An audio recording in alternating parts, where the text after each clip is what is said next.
Então, gente, curar sentimentos é curar a própria vida. Tá? Então nós vamos começar pelo sentimento que todo mundo conhece, ou pelo menos acha que conhece. Amor. Gente, o amor é um sentimento extraordinário. Mas ao mesmo tempo que o amor é um sentimento bonito, inspirador, ele também pode ser uma coisa que vai desencadear um outro lado da história. Tá? E a gente sempre fala o seguinte, que quando a pessoa lá começa o processo do amor, que todo amor ele começa na admiração. Tá? Então a admiração é uma coisa que dá caminho para duas coisas, ou vai para o amor ou vai para a inveja. Tá? Por isso que a gente fala que toda pessoa que tem inveja é uma pessoa que admira aquele objeto da inveja. Tá? Então o amor, ele nasce da admiração. E aqui nós vamos falar do amor de uma forma ampla. Tá? Não é só o amor conjugal, é o amor de pai para filho, de filho para pai, de mãe para filho. Tá? É o amor das amizades, de um amigo do outro. Então é esse amor. E a gente lembra o seguinte, gente, que o amor, toda vez que a gente inicia o processo do amor, a gente cria muita expectativa. E essa expectativa, muitas vezes, é que faz com que o amor, lá na frente, propicie o quê? Uma decepção. Então, por exemplo, a criança nasce, os pais já criam logo uma expectativa. Ah, meu filho vai ser isso, meu filho vai ser aquilo, vai ser assado. Tá certo? A pessoa inicia um relacionamento com uma moça, uma namorada ou com um namorado, e já cria logo uma expectativa. E essa expectativa, ela vem sempre junto com o quê, gente? Com apego. Tá? Que é outra coisa que atrapalha o amor. Então, gente, nas relações de amor, o maior problema que a gente encontra com isso é quando entra na jogada a decepção. A decepção. Quem é que nunca aqui sofreu decepção, levanta a mão. Então, gente, nós estamos bem-vindos ao planeta Terra. Tá certo? Nós estamos aqui inseridos no meio de humanos. E como a Eliana falou, que o pai dela falava, o doutor Elias sempre falava isso. Do ser humano a gente espera duas coisas: coice e alfinetada. O dia que alguém é bom com você, você está no lucro. Aí já fugiu da regra. Então a decepção é muito comum, gente. E toda vez que a gente sofre uma decepção, olha só, o amor adoece. O amor adoece. E quando esse amor adoece, gente, olha só o que produz: mágoa e ressentimento. Tá? A gente sempre gosta de camuflar um pouco a palavra correta. Mas a palavra correta para isso, gente, ela vem lá do grego, e quer dizer menos amor. Olha só, ódio. Se eu pergunto para vocês aqui, quem é que sente ódio? Ninguém vai levantar a mão. Mas se eu pergunto quem é que tem ressentimento ou mágoa, todo mundo levanta a mão. Tá? A palavra correta é ódio, gente. Por quê? Porque ódio, a gente só sente ódio porque a gente ama. Não tem possibilidade de eu sentir mágoa, ressentimento e ódio de uma pessoa que eu nunca vi. Então eu vou dar um exemplo aqui, ó. Faz favor aqui. Ó, esse rapaz aqui, muito simpático, ele está no trânsito, está lá na moto. De repente, um outro motoqueiro te fecha. Tá certo? O que acontece? O motoqueiro, ele desce da moto, todo impertigado, e xinga de tudo para ter nome feio. Aí ele vai embora, chega 3, 4 dias depois, eu chego para você e pergunto: você lembra da cara dele? Não. Você lembra do que ele te xingou? Você vai falar: não, também não lembro. Eu não tinha nada com ele. Agora, se um irmão chegar para a gente e xingar a gente, um pai, um irmão, um amigo, pode passar, gente, 100 anos, nós não vamos perder a memória daquele fato. Deu para entender? Quando o sentimento está em... Muito obrigado, viu? Desculpa aí. Quando a gente tem um sentimento de amor envolvido na jogada, gente, tudo fica superlativo. Tá? Mas o que a gente tem que entender é o seguinte. Aqui todo mundo já ouviu falar no Sócrates, aquele filósofo que viveu 390 anos antes de Cristo. O Sócrates ele dizia uma coisa, que amor e ódio são faces da mesma moeda. Tá? E tem razão, porque não tem jeito de uma pessoa sentir mágoa ou ódio de alguém que nunca amou. Tá? Então vocês imaginam isso, gente, há 2000 anos, quando Cristo falou, perdoai os vossos inimigos. Olha só, gente. Isso aí na época foi igual a bomba atômica que caiu lá naquele mundo romano e naquele mundo de judaísmo também, dos judeus. Tá? Porque aquilo ali era uma quebra de paradigma. Tá? Porque os judeus da época entendiam o seguinte, olho por olho, dente por dente. E os romanos nem isso, era olho por olho, espada por espada. Tá? Então, quando Cristo falou em perdoar os inimigos, aquilo ali causou um rebuliço muito grande. Tá? Porque o Cristo ele já sabia que todo grande inimigo que a gente tem, um dia já foi o quê, gente? Um grande amigo. Um grande amor nosso. Tá? É por isso que árabe e judeu estão sempre brigando. Sabe por quê, gente? Porque a origem étnica deles é a mesma. Tanto do judeu quanto do árabe.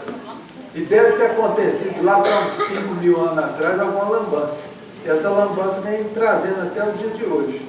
E um mata um, mata o outro, um mata um, mata o outro. Quer dizer, ninguém pensou ainda, gente, em perdoar, para quebrar esse ciclo.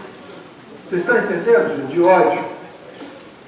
Então, quer dizer, o ódio sempre esteve envolto com muito tabu. Tá? Por quê? Por causa da religião. Aqui, por exemplo, todo mundo é espírita. Mas eu tenho certeza que todo mundo aqui um dia já foi católico. Tá certo? Todo mundo. Inclusive eu também. É. Mas se não foi nessa vida, foi em outra. Tá? Então, quer dizer, está no nosso inconsciente gravado e cristalizado. Tá? Todos os dogmas da Igreja Católica. Tá? E um desses dogmas é isso, gente. Quando eu tenho que contar uma historinha, gente, pra vocês entenderem a história, onde começou essa lambança. Então, gente, na época de 300 anos depois de Cristo, apareceu um imperador romano de nome Constantino II. Esse Constantino ele era um grande político. E ele viu que o Império Romano estava perdendo o quê? Estava perdendo poder. E o cristianismo estava só proliferando, prosperando. E aí ele teve uma ideia muito boa de quê, gente? De assambarcar o cristianismo de uma forma de institucionalização. Ele transformou o cristianismo em quê? Na religião oficial do Império Romano. E criou a Igreja Católica Apostólica Romana. Tá certo? Agora, a dificuldade para eles administrarem aqueles fiéis que estavam tudo até canto, e as pessoas na época, os cristãos, eles não tinham donos. Não tinha ninguém que mandava, tá certo? Então o que eles resolveram fazer? Os filósofos lá que trabalhavam com ele. Falou, gente, vamos fazer o seguinte, vamos tentar criar nesse povo culpa, sentimento de culpa, e a gente administra essa culpa. Então o que eles fizeram, gente? Eles dissociaram, olha bem, dissociaram, separaram o amor do ódio. Falaram assim, quem tem ódio está em pecado mortal. É uma coisa lá do demônio. E amor é de Deus. Então, quer dizer, criou essa questão, entendeu? Que confundiu a cabeça das pessoas de até então. E as pessoas, toda vez que elas sentiam mágoa, ódio de alguém, que é muito normal, tá? Que é absolutamente normal, as pessoas já se sentiam culpadas. E essa culpa, vocês vão ver aqui, aonde ela leva. Tá? Então, quer dizer, criou uma situação muito difícil.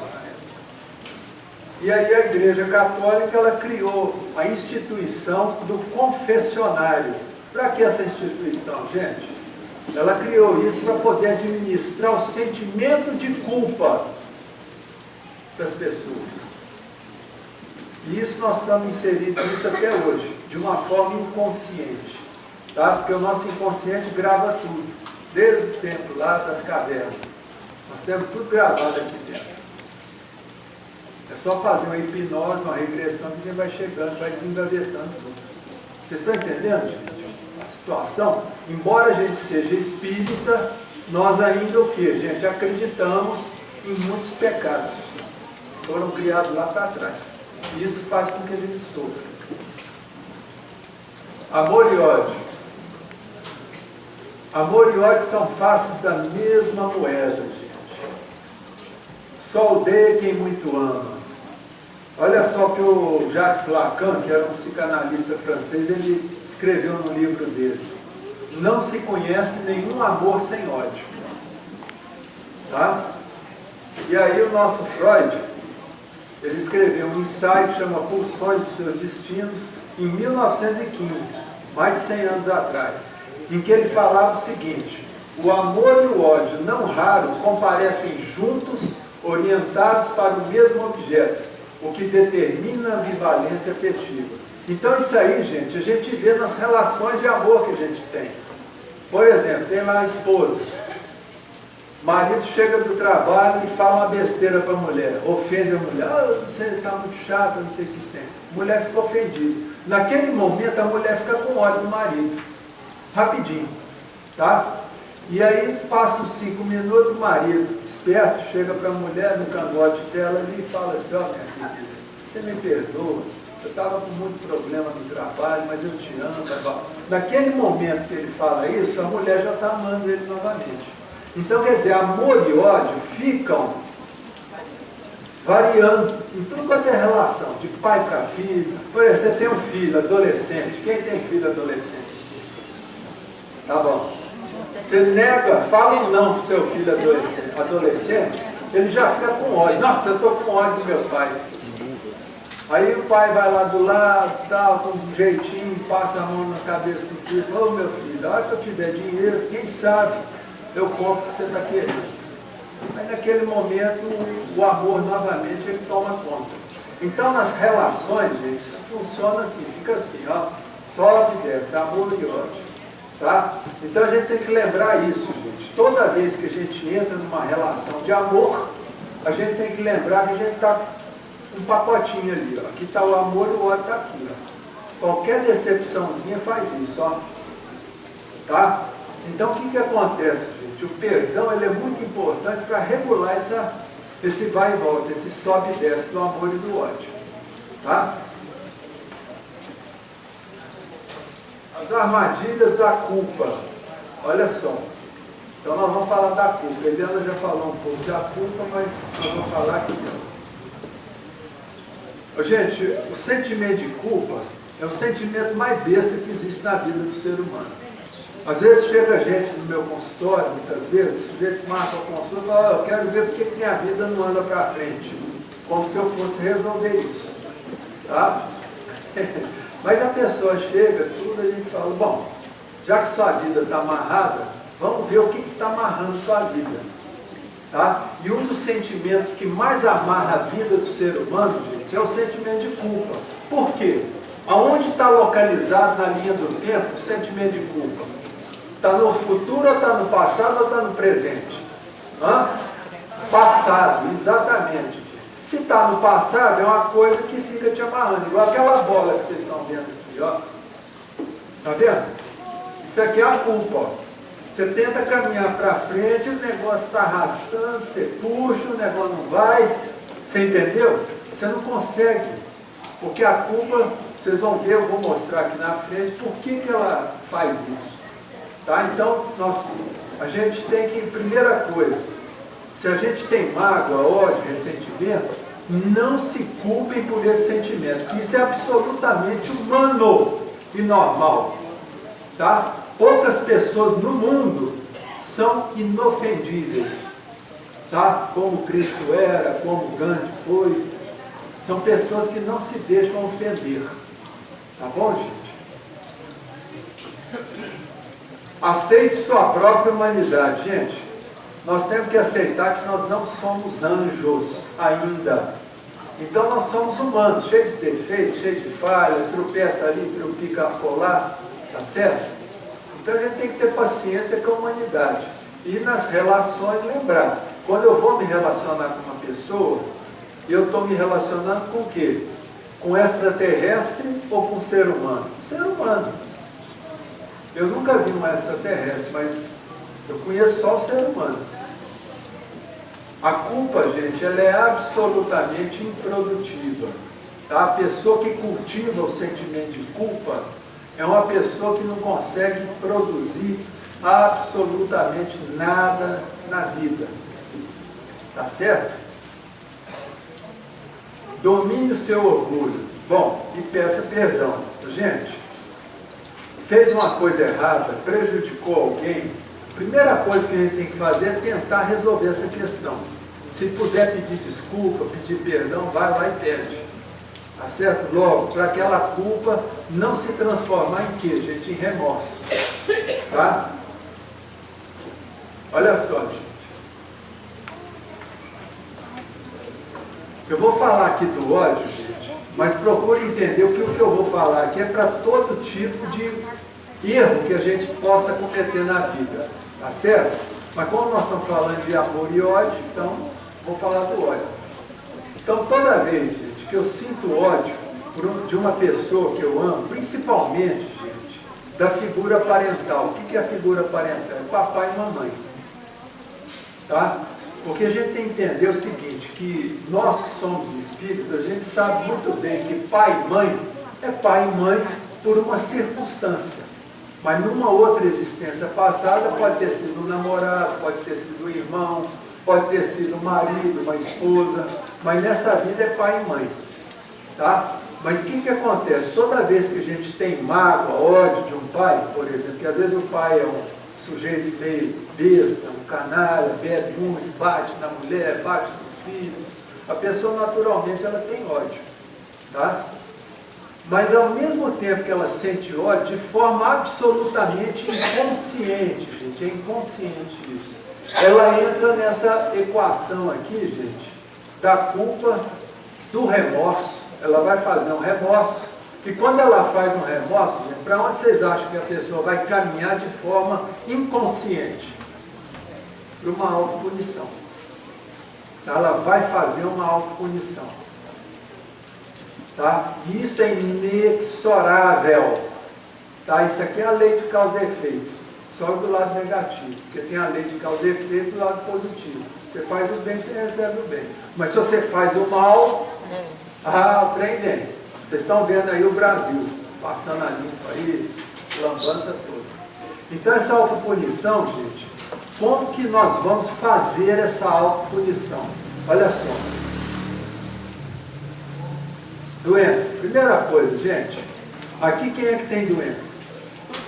Fica carregando sacolinha de remédio, de acordo, mostrando para os outros, olha aqui, eu tomo 20 medicamentos. Olha só, gente. Doença. Hoje, na medicina, a gente sabe o seguinte, gente, que a maioria das doenças, a grande maioria, mais de 90% das doenças, elas têm origem aonde? Aqui, ó, na mente, tá? Nos sentimentos, principalmente os sentimentos tóxicos, os sentimentos negativos que a gente guarda dentro do nosso ser, tá? Então a pessoa faz doença, faz uma depressão. Alguém aqui já ouviu falar que uma pessoa pegou um câncer? Não, e nem vai ouvir falar, porque ninguém pega câncer, a gente faz o câncer.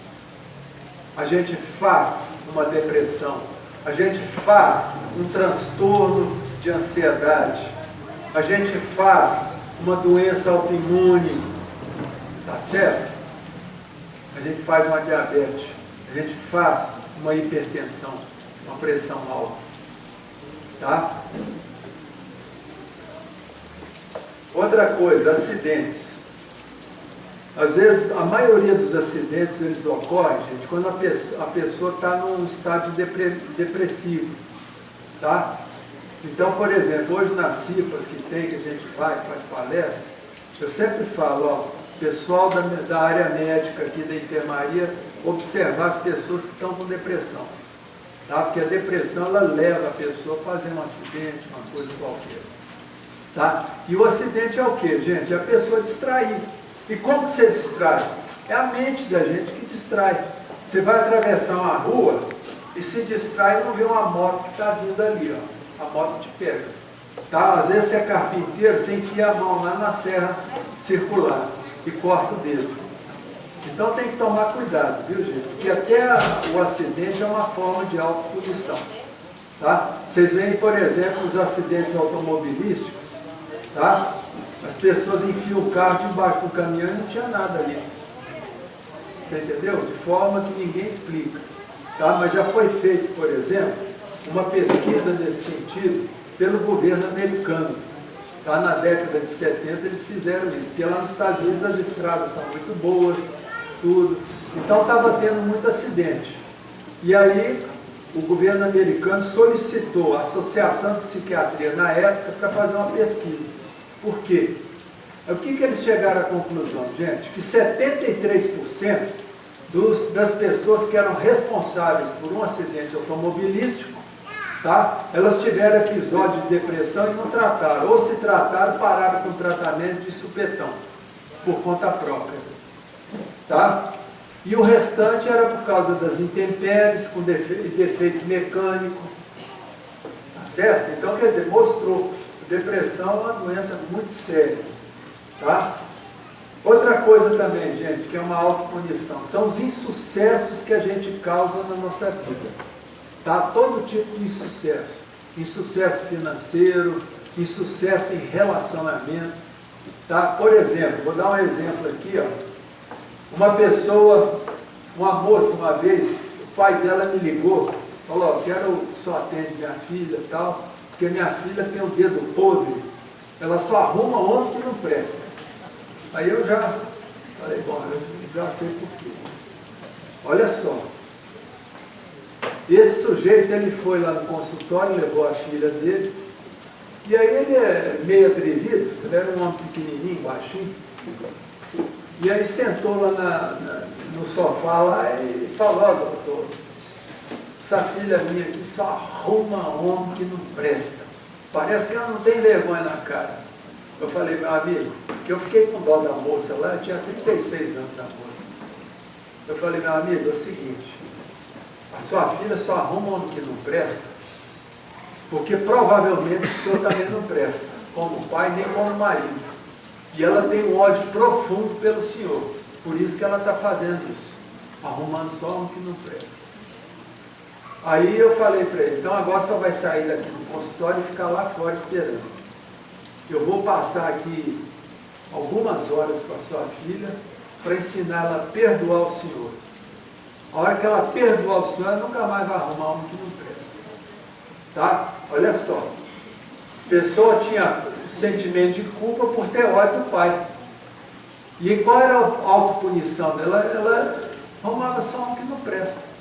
Teve um outro caso também, um sujeito só arrumava uma mulher complicada que traía ele. Aí eu perguntei para ele, e a senhora, sua mãe, como é que ela era? Ah, não fala da minha mãe não, que ela era uma prostituta. Ela levava a homem para dentro de casa, não sei o que tem. Eu falei, então nós vamos ter que tratar o seu ódio, você tem muito ódio dela. Ah, mas não tem não, assim, mãe. Por isso você só arruma homem parecido, mulher parecida com a sua mãe. E assim foi, conversa, a pessoa melhorou, nunca mais teve esse problema. Vocês estão entendendo, gente, a questão da culpa? Tanto que é importante. Então vamos lá. Processo do perdão, gente. Esse aí é o processo que tem muito mito, viu, gente? É por isso que as pessoas têm muita dificuldade de perdoar. Então, quais são os mitos? Nós vamos começar com mitos do perdão. Perdoar é esquecer as ofensas. Vocês já ouviram falar isso, gente? Ah, tem que esquecer as ofensas. Já ouviram falar, já? Isso aí está lá no Evangelho. Perdoar é esquecer as ofensas. Mas olha bem, gente, o contexto que foi escrito o Evangelho. O Evangelho foi escrito praticamente em latim. As traduções que a gente tem é tudo latim. Ô, gente, a palavra esquecer, lá no latim, que é o escadere, sabe o que quer dizer? Deixar de lado. Existe uma palavra que vem do grego, que é amnésia, que significa perda de memória. Agora eu pergunto para os senhores, Alguém perde a memória aqui se não for por um Alzheimer, uma doença, um AVC, seja lá o que for? Sim ou não? Não. Então, gente, quando Cristo falou em esquecer as ofensas, ele quis dizer, na época, deixar de lado, jogar na desimportância o fato que ocorreu. Tá? Esse é um grande mito. Porque tem gente que chega para mim e fala, nossa, Fernando, eu não consigo perdoar o meu irmão. Eu falei, por quê? Porque eu não consigo esquecer. Fala, meu amigo, você é sadio. Pessoa sadia não perde a memória. Tá? E para perdoar, você não tem que perder a memória. Nós vamos ver aqui mais na frente. Perdoar é se reconciliar. Olha, gente, reconciliação é uma coisa, perdão é outra completamente diferente. Tá? Você pode reconciliar com a pessoa, tá? Mas para perdoar não precisa reconciliar. Vou dar um exemplo aqui. Você tem um sócio de 20 anos e um belo dia você descobre que esse sócio estava te roubando. Aí eu pergunto, a pessoa procura a gente, eu falo, bom, você vai perdoar o fulano para você não guardar esse lixo que está te intoxicando. Ah, mas eu tenho que reconciliar com ele? Não, meu amigo, se você reconciliar, ele vai te roubar novamente. Tá certo? E assim acontece com muitos casais, gente. Ah, eu separei porque o fulano me traiu. Perdoa a pessoa e separa. Ah, mas eu vou voltar com o fulano, em 3 meses volta. A hora que volta, passa 2, 3 meses, o sujeito está lá fazendo a mesma lambança. Vocês estão entendendo, gente? Então a pessoa tem que diferenciar o que é perdão e o que é reconciliação. Esse é outro mito também. Ah, eu tenho que reconciliar com o fulano.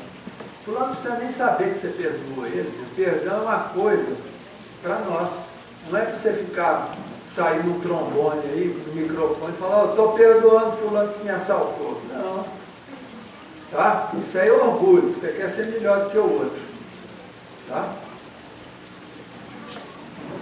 Perdoar é aceitar o erro do outro. Não, gente, nós não temos que aceitar erro de ninguém, não temos que aceitar lambança de ninguém. Você tem um filho que comete um ato errado, um filho, você vai perdoar o seu filho. Mas você não tem o quê? Que aceitar o erro desse filho seu. Você tem que falar, meu filho, eu já te perdoei, mas eu não concordo com a sua atitude inadequada. E assim são com as pessoas. Você tem um amigo que faz uma besteira, fala, olha, eu estou te perdoando, mas também não estou aceitando aquilo que você fez de errado. Nós não temos que aceitar erro de ninguém, gente. Tá? Você perdoou, perdoou. A pessoa está com o erro dela, ela que vai consertar o erro, é problema dela, não é seu. Sua parte você já fez. Vocês têm que entender, gente, que o perdão, gente, olha bem, eu vou fazer uma analogia aqui para ficar bem claro. Tá? Quem é que gosta de comer uma pizza bem recheada aqui? Levanta a mão. Todo mundo gosta. Então, gente, olha bem, eu pergunto para vocês, essa pizza, depois de 5 horas aqui no nosso estômago, ela vira o que, gente? Hã? Vira cocô? Então, gente, olha bem, é a mesma coisa, gente. Não te deu prazer? Deu. Mas não virou cocô? Virou. E se virou cocô, nós não temos que evacuar? Temos. Porque se eu não evacuar isso, depois de 5, 10, 15, 20 dias, isso vai me causar uma grande intoxicação. Que pode me levar até uma septicemia. Tá? Então, gente, quando você tem uma pessoa que você ama, sofre uma decepção brutal, aquele amor vira o que, gente? Dejeto. E se virou dejeto, que a gente chama de ódio, tá certo? O perdão é a ferramenta que a gente tem para evacuar esse dejeto. Tá? É uma ferramenta. Procure entender que o perdão é uma ferramenta absolutamente terapêutica. Hoje a ciência, por exemplo, principalmente a neurociência, ela já coloca o perdão como ferramenta terapêutica. E no meu livro eu mostro isso. Tá, vários casos, os casos são todos reais, tá? Embora o contexto da história foi ambientado lá na Áustria na década de 70. Tá certo, gente? Vocês verem a importância do perdão como terapia auxiliar para a terapia convencional. Tá? Porque a gente não pode também abandonar a terapia convencional. Mas o perdão é um auxiliar terapêutico fundamental. Se eu perdoar, eu dou poder àquele que me ofendeu. Isso é outra balela também, gente. Muito pelo contrário. Quando a gente perdoa uma pessoa, você está tirando o poder que essa pessoa tem sobre você. Porque quando a gente tem mágoa de uma pessoa, gente, aquela pessoa passa a ter poder na nossa vida. Ela passa a ser protagonista da nossa história de vida. E a gente passa a ser coadjuvante. Vocês entenderam? Então, quando você perdoa, você tira o poder daquela pessoa. Tá? E joga aquela pessoa para ser um coadjuvante. Ou então um figurante na sua história de vida. Tá certo, gente? É por isso que os ditadores, que foram orientados aí pelo Maquiavel, eles trabalhavam em cima disso. Como é que você faz para ter poder? Procura fazer com que as pessoas tenham medo e ódio de você, você vai ter poder. Entendeu? A partir do momento que você perdoa, gente, você tira, você solapa o poder dessas pessoas. Por isso que quando a gente está trabalhando o ódio, geralmente aquela pessoa que te ofendeu, ela vai ficar doidinha para poder te alfinetar e te dar um coicezinho para ver se a ferida abre de novo. Tá? É inconsciente isso. A pessoa não sabe. Mas toda pessoa que ofende, ela sabe muito bem que ela tem poder sobre aquela que está magoada. Tá? Então, quer dizer, quando você perdoa, você tira o poder. Existem ações imperdoáveis? Quem acha que existem ações imperdoáveis, levanta a mão. Bom, a menina ali não vale. Você acha? Então, mas eu vou te falar que toda ação tem que ser perdoada, mas por você. Não é por causa da pessoa, não. Aqui, ó. Quando você perdoa, você está limpando aquele lixo tóxico que você fica brigando aqui no coração. Tá? Então, perdão, gente, é uma limpeza, é uma evacuação emocional. Tá certo? Então, a gente não pode achar que tem ação que seja imperdoável. Quem faz isso, está dando um tiro, ó, no próprio pé. Que é você que vai se lascar. É você que vai ficar carregando a sacola de medicamento. Para cima e para baixo. Tá? As verdades do perdão. O perdão, gente, é uma decisão. Tá? Vamos parar de achar que o perdão é um sentimento. O perdão é uma decisão, e é uma decisão que deve ser o quê, gente? Raciocinada. Quanto mais raciocinada, melhor. Tem que ser bem pragmática, bem fleumática. Falar assim, eu vou perdoar esse cachorrão aí, ó, porque eu não quero ficar doente. Para limpar esse lixo. Tá? Deixar de lado, deixar passar. É o que a palavra esquecer quer dizer, gente. Deixar de lado, deixar passar. Então, quer dizer, a gente deve esquecer as ofensas nesse sentido aqui, ó. Tá certo? É não julgar. Vocês lembram daquela passagem, gente, lá da mulher adúltera com Cristo? Então, o que aconteceu? A mulher ia ser apedrejada porque era adúltera. Aí o Cristo viu aquilo lá, todo mundo pegando as pedras, ele agachou no chão e começou a rabiscar o chão e falou assim para a turma, ó, gente, quem não tiver pecado, atire a primeira pedra. Aí o pessoal foi esvaziando o negócio. Aí depois a mulher viu ali o Cristo agachado, chegou perto dele e falou assim, mestre, muito obrigado. Aí o Cristo falou para ela assim, vá e não peques mais. Olha só, o Cristo julgou? Sim ou não? Não. Então é o que a gente tem que fazer. O sujeito faz uma cachorrada, uma lambança com a gente, nós não temos que ficar julgando. Tá? Por que ele fez isso? Por que aquilo? Por que me traiu? Por isso, por aquilo? Não, não tem tempo para isso não. Tá? Vamos procurar perdoar. Perdoar é deixar de lado, é jogar na desimportância da nossa vida a atitude ou aquela pessoa inconveniente. Tá? Nós não temos que perder tempo querendo julgar, mas por quê? Não interessa. É se desfazer da esperança de que o passado poderia ser diferente. Gente, Tem gente que fica pensando, gente, mas meu pai poderia ser diferente. Ah, minha mãe poderia ser diferente. Ô, gente, o poderia não tem jeito de voltar. Tem? Alguém consegue mexer no passado? Sim ou não? Não consegue. Se não consegue, gente, vamos viver o presente. Tá? Parar de si. Esse si aí, viu gente? Essa palavrinha si, S-E, ela só atrapalha a nossa vida. Tá? Nós temos que trocar por uma palavra muito mais positiva, que é o como. Como eu faço para mudar a minha vida? Aí o si é perda de tempo. É melhor para a pessoa que perdoa. Exatamente. Essa é a grande verdade do perdão. É sempre melhor para quem perdoa. É um ato de inteligência. Isso, gente. Só pessoa que não é tão inteligente fala assim, eu não perdoo. Tá? É um ato de inteligência, gente. Por isso que o perdão ele tem que ser pensado. O perdão é uma decisão, não é um sentimento. Porque o sentimento muitas vezes ele não controla. Alguém aqui controla a saudade? Tem jeito de controlar a saudade? Tem. É se colocar de novo como personagem principal da sua história de vida. Vocês lembram que eu falava, gente? Que eu falei? Que quando a gente está com ódio de uma pessoa, aquela pessoa passa a ser o protagonista da nossa história de vida. Tá certo? Então, quando você perdoa, você tira essa pessoa da posição de protagonista e joga ela na posição de figurante. Então, isso é perdoar. Falar, bom, essa pessoa não tem tanta importância mais. É libertação, gente. Quando a gente perdoa, a gente está se libertando, tá certo? De um fardo pesadíssimo, que é o quê? O sentimento, o ódio, a mágoa, o ressentimento. Aqui, gente, nós temos o Dr. Gerald Jampolsky, que é um psiquiatra americano, escritor.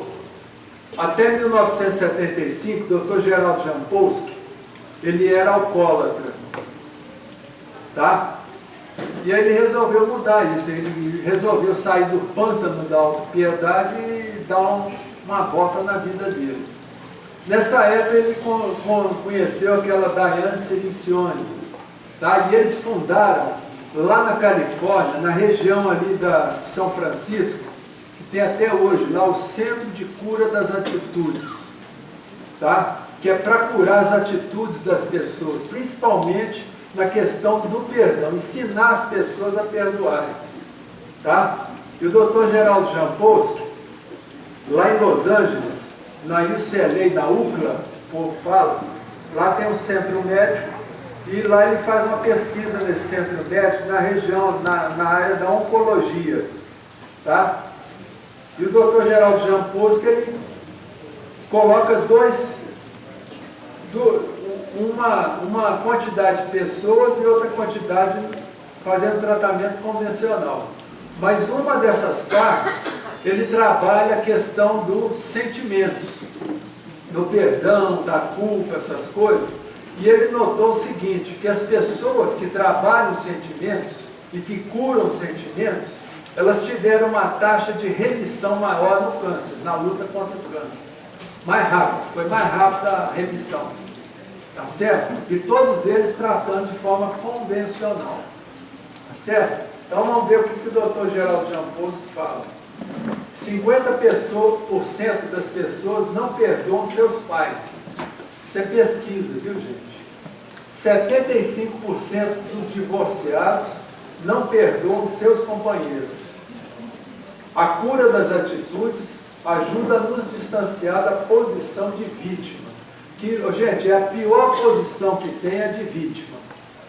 Tá certo? É o que nos atrasa a vida, é o que nos mantém presos, muitas vezes. Disponha-se a não julgar. Outra coisa também que ele chegou à conclusão. O princípio do perdão é a pílula da felicidade. Gente, olha só onde ele chegou à conclusão. Como começar a perdoar? Começamos mudando o nosso sistema de crenças e começando a acreditar que tudo é perdoável. Perdoar sem concordar com a atitude da outra pessoa. Perdoar é não concordar. Tá? Então não temos que concordar com nada, com a atitude de ninguém. Então aqui, gente, tem o exemplo do Gandhi. Todo mundo aqui já ouviu falar do Mahatma Gandhi. Uns anos antes dele ser assassinado, ele fez uma entrevista com um repórter inglês. E esse repórter inglês perguntou para o Gandhi assim: ô Gandhi, você sofreu tanto na vida, você já deve ter perdoado muita gente, não já? Aí ele respondeu isso aqui, ó. Nada tenho a perdoar, porque nunca ninguém me ofendeu. Olha bem, gente, que beleza isso. Ele nunca se sentiu ofendido com nada. E olha que o Gandhi, gente, ele morou lá na África do Sul. Porque o Gandhi, ele formou em Oxford, na Inglaterra, e ele foi morar com a esposa dele lá na África do Sul para defender os negros naquela época que sofreu o apartheid. Tá? E lá, gente, como ele era um advogado muito brilhante, ele começou a defender e as autoridades começaram a perseguir ele lá na África do Sul. Então ele foi preso, foi torturado, levou muita bordoada, tá certo? Aí ele resolveu mudar para a Índia, para ajudar o povo lá a se libertar do jugo britânico. Quer dizer, sem causar violência nenhuma. Quer dizer, ele fez a independência da Índia sem derramar uma gota de sangue. Então, quer dizer, o biógrafo dele, que é o Bert Loden, ele disse o seguinte no livro dele: atingiu Mahatma o estágio evolutivo para além do vingar dos viciosos e para além do perdoar dos virtuosos. Quer dizer, ele não perdoava, não precisava. Conseguiu não ser atingido por ofensa alguma. Conseguiu não se sentir mais ofendido e tornou-se absolutamente inofendível. Tá? Eu tenho certeza que um dia todos nós aqui vamos chegar nesse ponto. Tá? Nós estamos aqui na Terra para isso mesmo, para evoluir e chegar nesse ponto. Então aqui nós temos uma dica valiosa, essa dica anti-decepção. Essa aí é do meu sogro, Dr. Elias Barbosa, que ele dizia, a Eliana já falou isso, mas vou repetir porque é importante. Os seres humanos devem esperar apenas coisas alfinetadas. O que vier de bom será lucro, e seja grato por isso. Tá? Aceite a humanidade das pessoas e não perca tempo tentando mudá-las. Ô, gente, alguém aqui já tentou mudar alguém? Levanta a mãozinha. Tá. Conseguiu? Parabéns. Você sofreu para chegar nessa conclusão. Gente, ninguém muda ninguém. Tá? É uma tolice a gente querer mudar alguém. A pessoa só muda, gente, se ela quiser. Tá bom? E perdoar papai e mamãe ajuda o quê, gente? Na prosperidade. Você já viu aquele filho que vive pedindo dinheiro para o pai? Já viram isso? O sujeito tem um dinheiro, o salário dele, o sujeito trabalha, mas está sempre endividado. Tá? Por quê, gente? É uma forma de autopunição. Pessoas às vezes têm mágoa do pai, têm mágoa da mãe, e começa a entrar numa autopunição que a gente fala em sucesso financeiro. A pessoa começa só a andar para trás. Eu conheço gente que ganha 30 mil reais por mês, tá certo? Tem um salário. Tá? Ele é magistrado, tudo, mas ele fica devendo sempre 40 mil. Está sempre devendo, não consegue. Aí nós vamos ver lá o problema, a mágoa, ele tinha uma mágoa brutal do pai dele. Tá certo? Fortaleça a sua autoestima. A Eliana hoje já falou sobre a autoestima, né, gente? Aquele sentimento que vem de dentro para fora. Tá? Isso é muito importante. Porque a pessoa que tem autoestima, gente, ela tem muito mais facilidade para perdoar do que uma pessoa de baixa autoestima. Ore pelo ofensor. Gente, isso é muito importante, orar pelas pessoas que nos magoaram. Tá? Por quê? Porque quando você ora por aquela pessoa, você já está exercitando o perdão dentro de você. E a gente tem que orar mesmo. Imagine a figura do Cristo ao lado do ofensor. Eliana já mostrou isso, Dr. Norman Weissenfeld. Tá? Que é você imaginar a figura do Cristo do lado da pessoa complicada na sua vida. Daquela pessoa chata. Tá? E geralmente é um parentão nosso. tá? Que são as pessoas mais complicadas que a gente tem na vida é parente. Tá? É parente, é irmão, não sei o que lá, tal. E eu vejo muita gente que adoece, gente, por causa de parente, mágoa. É difícil você ver uma pessoa, às vezes eu brinco com a pessoa e falo o seguinte: eu nunca vi ninguém, olha bem, se estrepar por causa de inimigo. Nunca vi inimigo, viu, Júlio? 100% das pessoas se estrepam por causa dos amigos. Tá? Então a gente tem que preocupar não é com os inimigos, mas com os amigos. Tá? E procurar perdoar. Terapia do perdão, gente, olha bem, isso aqui é uma terapia, tem até no meu livro. Mas é o seguinte, gente, eu vou explicar rapidinho como é que ela funciona. Essa terapia é uma coisa que a gente faz escrito, de forma escrita. Por que escrito, gente? Você já viu escritura de imóvel de boca? Sim ou não? Já viu certidão de casamento de boca? Não. Por quê, gente? Porque o que é escrito é documento. E o nosso inconsciente, olha bem, o nosso subconsciente, ele entende que aquilo vale quando é por escrito. Então essa terapia, gente, ela é feita por escrito. Então como é que é? Vocês vão pegar 21 folhas de caderno, é isso, que é uma folha cada dia. Você vai escrever de cima até embaixo. Tá? Vão dar mais ou menos 32 linhas. Tá certo? Você escreve só de um lado da folha. A frase seguinte: eu me perdoo, porque para a gente perdoar os outros, a gente tem que aprender a se perdoar. Porque a gente tem uma dificuldade enorme na nossa vida de se perdoar. A gente está sempre se sentindo culpado. Eu me perdoo e perdoo fulano de tal. E aí vocês escrevem durante 21 dias. Tá? Uma folha. O que vocês vão fazer com essa folha depois? Vocês vão queimar essas folhas. Queima por quê? Porque a queima, dentro do nosso inconsciente, simboliza o quê? Renovação. E uma faxina. Tá?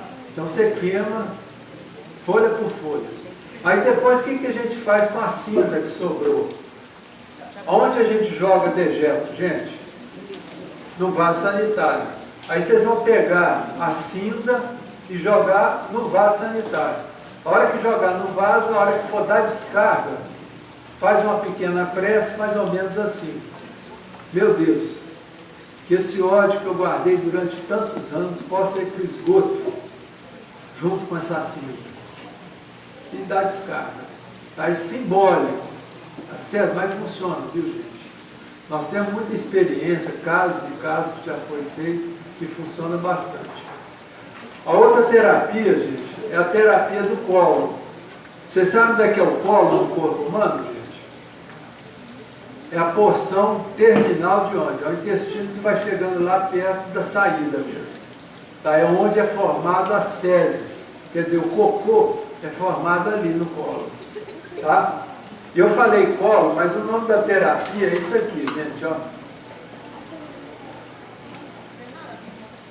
Terapia do cocô. Tá? Como é que funciona essa terapia, gente? Ela é excelente. Então, o que acontece? Você vai no vaso, está ali fazendo seus dejetos, tá? Aí, na hora de dar descarga, antes de dar descarga, vocês vão o quê? Imaginar aquela raiva que você está sentindo de alguém, colando ali nas fezes, ou o ódio que você tem de alguém, de algum parente, alguma coisa que aconteceu no dia anterior. E aí você imagina ali, ó, que a imaginação tem um poder danado, porque na realidade, gente, por analogia, o cocô e o ódio são dejetos também. Só que um é dejeto do sentimento, o outro é dejeto da comida que a gente come. Tá? Então imagina ali aquele cocô grudando com aquele ódio que você está sentindo. E aí você dá descarga e faz uma prece.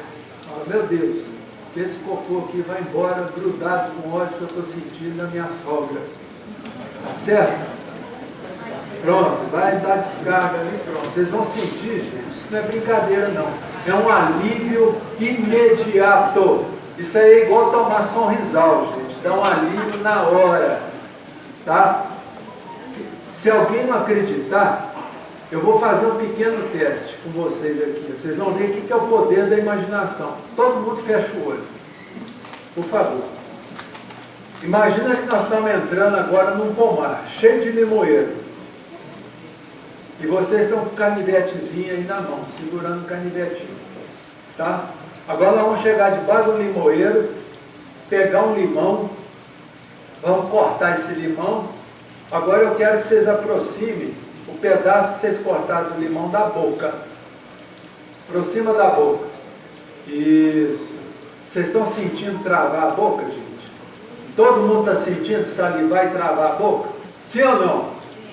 Então, gente, tem algum limão na mão de vocês? Não, é imaginação. Então, essa terapia do cocô, gente, funciona dessa forma. Tá? Vocês vão ver o alívio imediato que causa isso. Tá? E depois vocês têm meu cartão aí, qualquer coisa, põe no WhatsApp lá. Ó, Fernando, deu certo. Olha só o que o Martin Luther King falou, gente. Perdoar não significa ignorar o que foi feito ou colar uma falsa etiqueta sobre um ato maldoso. Significa antes que essa maldade cesse de ser obstáculo às relações. Tá? Vamos ver.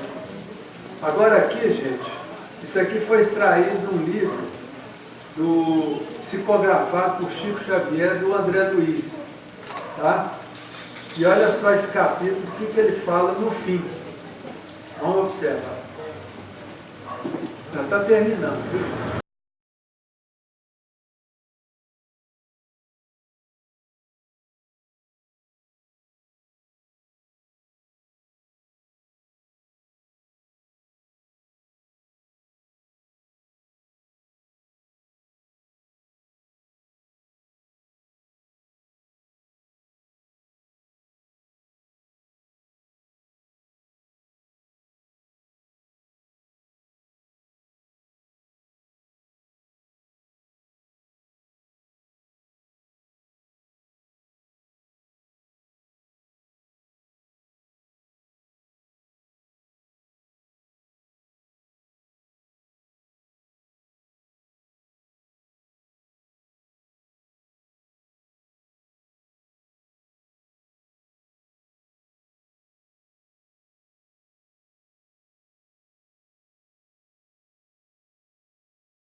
Esse livro aí chama Apostilas da Vida. Apostilas da Vida. Isso aí foi escrito, gente, na década de 70. Olha bem. Você viu que o André Luiz falou lá no fim, na última estrofe? Ele falou o seguinte, que o ódio que julga ser a antítese do amor não é nada mais do amor que adoeceu. Então, gente, na realidade, o ódio nunca foi o contrário do amor. O contrário do amor é simplesmente a indiferença. O ódio é o amor, tá? Só que é um amor doente. Tá certo, gente? Então, aqui, ó, finalmente, o ódio está aqui, ó. Eu chego. Psicografou. Agora, para terminar, gente, eu gostaria que todo mundo repetisse essa frase. Olha bem. Eu declaro que saio da minha frente e paro de atrapalhar a mim mesmo. Quem é que atrapalha a gente nessa vida, gente? É a gente. Então vamos repetir, gente, para gravar? Eu declaro e paro de atrapalhar a mim mesmo. Mais uma vez. Eu declaro que saio da minha frente e paro de atrapalhar a mim mesmo. Mais uma última vez. Eu declaro que saio da minha frente e paro de atrapalhar a mim mesmo. Beleza? Então não tem segredo. Alguém tem alguma dúvida? Então, gente, eu agradeço a todos pela paciência de ficar até essa hora aqui, gente. Terminou.